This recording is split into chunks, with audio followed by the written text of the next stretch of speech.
it should be directed to the accounting officer, who is the State House Controller, not me. I don't deal with procurement. I don't deal with financial management. I don't deal with anything to do with public finances.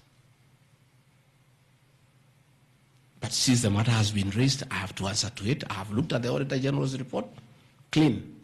I have looked at the contract, it's signed by the Controller of State House. As to the work, that I can attest, they did a very good job. And this residence has been dignified. The same with the residence in Mombasa. You know, the residence in Mombasa is where President William Ruto and his wife, Mama Rachel, were chased away, and the house allocated to the regional commissioner. And on assuming office, I took up the residence. It was in state of disrepair. Again, it was renovated. It's a good place. And I normally go there when I go to Mombasa. And it makes a lot of sense, because before the renovation of that residence, anytime I went to Mombasa, I normally have a huge delegation of security people, hospitality, and all that goes with the office, not really me. The bills were very expensive. It makes a lot of sense to have an official residence for the Deputy President in Mombasa, so that when he is there, you cut down on public expenditure.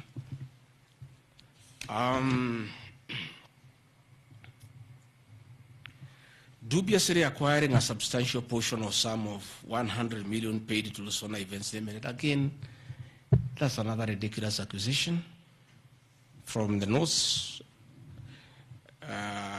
This is people who give services here for events. We have many meetings. You have come here for IBEC. There are tents put up here to the required standard. We have meetings here for development partners. This is a very busy residence. Most of you have been here. Again, I don't get involved in procurement. That is the work of the accounting officer and his team in public finance management. As to the person who does that work, I don't know he or she, and I have no business knowing who does the work. Those are things that are not in my purview. Again, the ridiculous accusations that that money came to me, one would have to demonstrate how it came to me. Was it brought to me through my account, through cash? Who was there? What is the evidence? Again, it is just trying to throw mud at me. And I want to say that that accusation is baseless, and we believe we want to see the mover of the motion coming up with tangible evidence. Again, these accusations lack particularities and specifics. They are just generalized accusations. Again, we'll be challenging that again in court, because there is a ruling that grounds of impeachment must be well grounded and must be particularized and specific. This is just an allegation. Where is the nexus between the supplier of events to this residence and the Deputy President, Gachagua? There is no nexus. I don't know the person. I don't know the company. I'm not involved in the procurement. I don't even know how it is procured. All I do is I want events, and they are arranged, and I take part in those events. Those accusations of funds utilizing the Deputy President, in the office of the Deputy President, coming for my personal benefit, are ridiculous, unfounded, and totally malicious, and there is no evidence whatsoever. And I want you people of the press to also ask these people to give you the evidence. Don't just write headlines. Ask, where is the evidence? Where are the particulars? You know, you don't just allege, oh, this particular supplier, this money went to the Deputy President. Yes, fine, that is good. How? How did it go to the Deputy President? You must explain.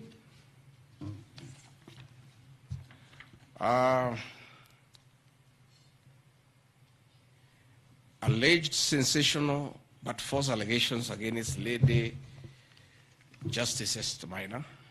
It is alleged that a special notice of motion at ground 4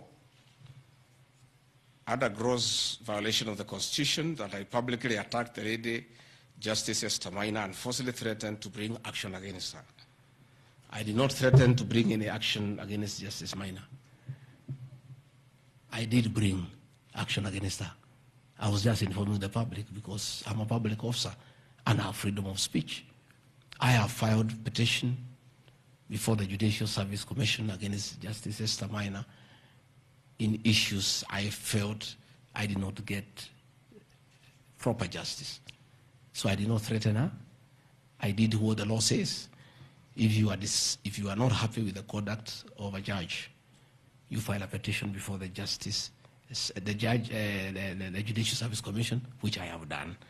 Again, I don't want to delve before the matters because it is against sub judice. But that I have done, so I cannot be threatened. I cannot be said to threaten her. And again, I have a right as a leader, as a Kenyan, to say what I'm doing. And I did say publicly that I will bring a petition against her, and I have done it. And the evidence is there. You see it. We have filed a petition, and we are waiting for it to be concluded.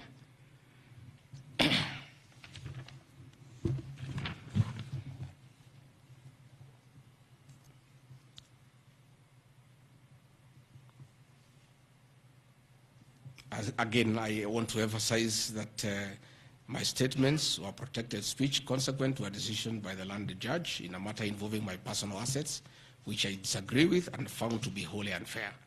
The matter having been concluded at that stage, my criticism of the decision was not sub judice, nor in any other manner prohibited by law. While I respond to the ruling of the landed judge, I was in absolute disagreement with it.